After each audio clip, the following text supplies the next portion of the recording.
Good morning. Can everyone hear me? Okay, I'm Dr. Edward C. Davis IV.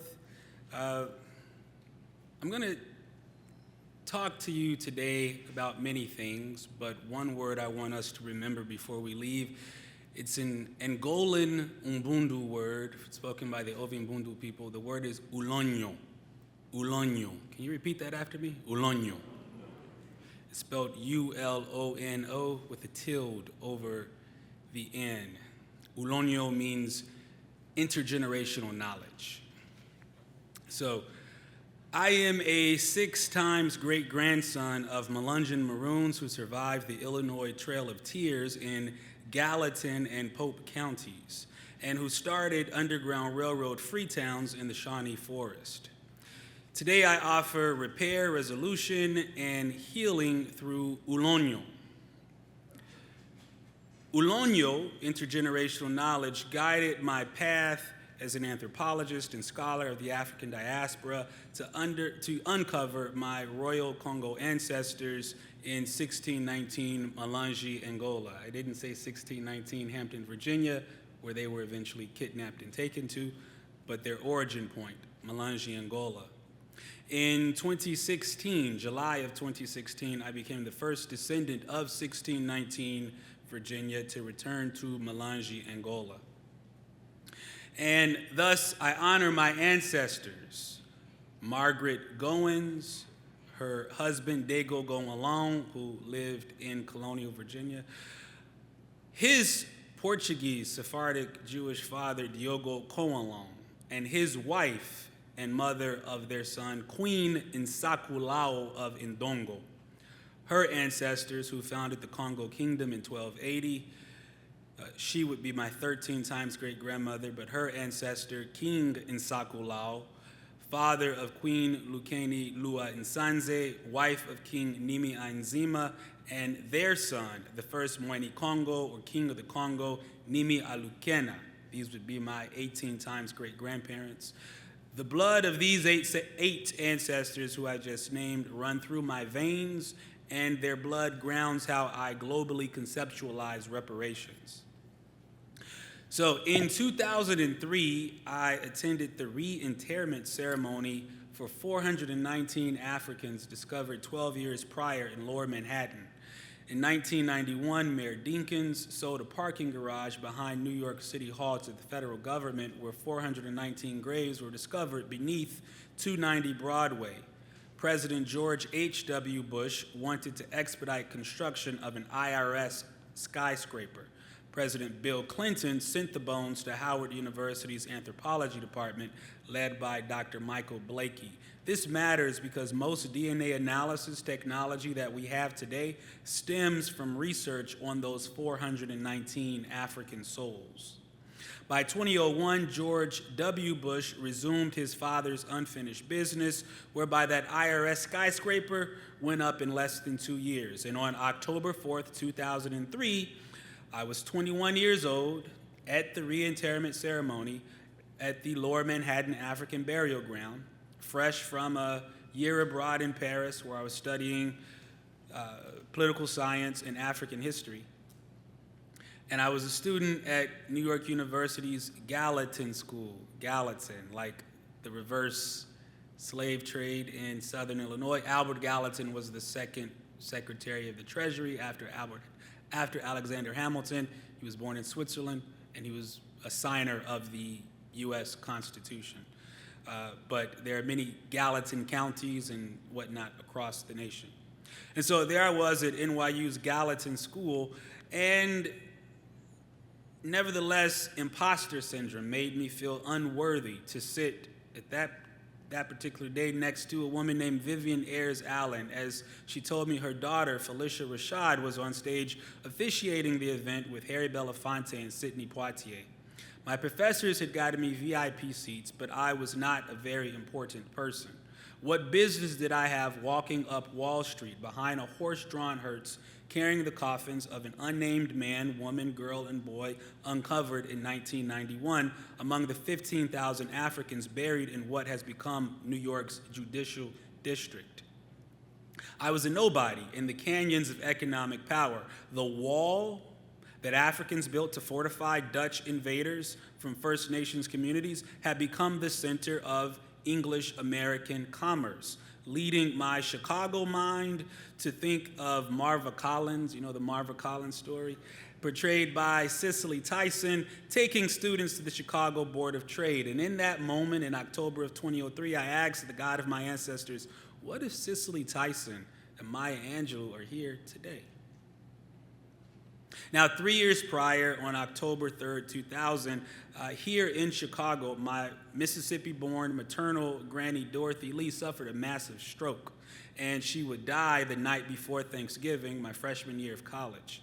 And so as I helped Queen Maya and Queen Cicely down from the temporary stage, I escorted them into the customs house where people were having champagne and hors d'oeuvres, but the three of us felt sickened at the idea of eating in a space where Africans had been branded and chained.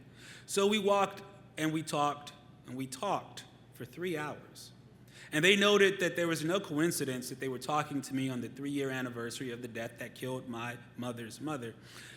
And I quoted lines from Dr. Angelou's 5th and 6th memoirs, my favorites, All God's Children Need Traveling Shoes and A Song Flung Up to Heaven. They're set in Ghana, New York, California between the years of 1961 and 1968. I recommend you read those books. But they wanted to know who I was.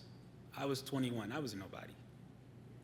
And so as we spoke in ancestral time, the women who birthed TV's Kunta Kinte, and people were walking by taking their pictures and asking them all sorts of questions, the women who birthed TV's Kunta Kinte asked me about my roots. And they especially wanted to know about my living grandma Doris's Southern Illinois roots.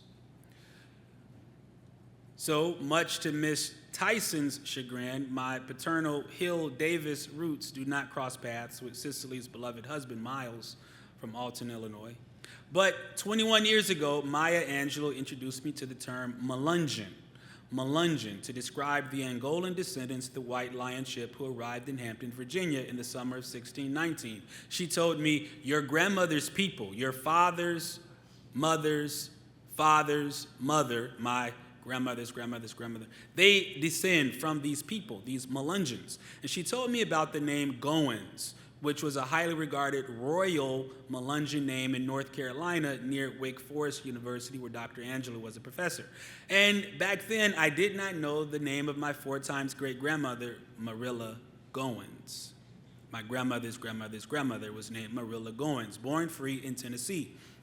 Commissioner Elion helped me to find records of Marilla's father, John Jackson Goins, who was born free in Hamilton County in 1800. These names, Hamilton, Gallatin, they're tied to our geography, and we need to remove them for true repair and reparations beyond money, but I'll get to that later. And so my 5 times, 6 times great-grandfather, John Jackson Goins, was a 5 or 6 times great-grandson of Dego Gonwalon and Margarita, who came to America on the White Lion ship in 1619. But that 3-hour conversation that I had with Maya Angelou and Cicely Tyson fortified my sense of ulonyo, which is intergenerational knowledge. They encouraged me to pursue a PhD in African American Studies, and we discussed my plans to earn a master's degree in anthropology at the University of Cambridge. And atop the graves of 15,000 Africans, they bestowed upon me a sense of pride, which I carried into my senior colloquium exam in December of 2003, 2 months after that day that we originally met. Maya told me before the exam I needed to go to the Audubon Ballroom, and she was supposed to be there next to Malcolm X the day that he died. And I was quoting her books and telling her this, from her memoirs.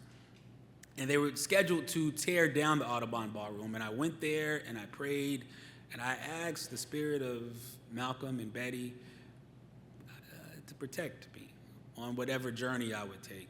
I ended up being 8 years professor, Africana Studies Director, Social Science Chairperson at Malcolm X College from 2010 to 2018. And so I feel as though the spirit of Malcolm was with me. The spirit of Betty was with me. If you go to the MXC, I was the curator of those 2 history walls when you walk in the new building. So Thinking on this, though, I was given some sense of pride that led me into my 6-month adventure in the Brazilian Amazon in 2004. And when I moved to Congo-Kinshasa for 2 years in 2006, echoes of my conversations with Auntie Maya and Mom Cicely protected me in a veritable war zone as I uncovered the origins of the Lunda Chokwe people, embodied in Princess Lukonkesha and her older sister cousin, Empress Luigi Ainkonde. In the 1690s, these two women, serving as surrogate of an infertile queen and her Luba prince husband, birthed the Moantiave, who would become the king of the Lunda people in Congo, Angola, Zambia, and Malawi. And since the 2019 death of Professor James Pritchett, I'm the only expert of the Lunda people. To finish, last year I was in Kinshasa, and the former Attorney General of Congo Zaire, Matadi Wamba Kamba Mutu Tarsis, told me the meaning of my ancestors' names in Sakulao, my 18 times great-grandfather, my 13 times great-grandmother. Also could be pronounced Chakulao. It means the person who rules over locations where there is an abundance of wealth and resources and in people. And while reparations must include money, we need psychic repair to resolve amnesia and heal the erasure of ulonyo, intergenerational knowledge. And we must abandon deficit notions of ourselves based in white supremacist worldviews and manifest Melungeon maroon freedom like my ancestors who rejected slavery while others had to pay $10,000 fines when they arrived here in Illinois in the 1840s. But for those who rejected slavery, we must consider knowing and sharing such wealth of knowledge that can empower us to help others envision true reparations. Thank you.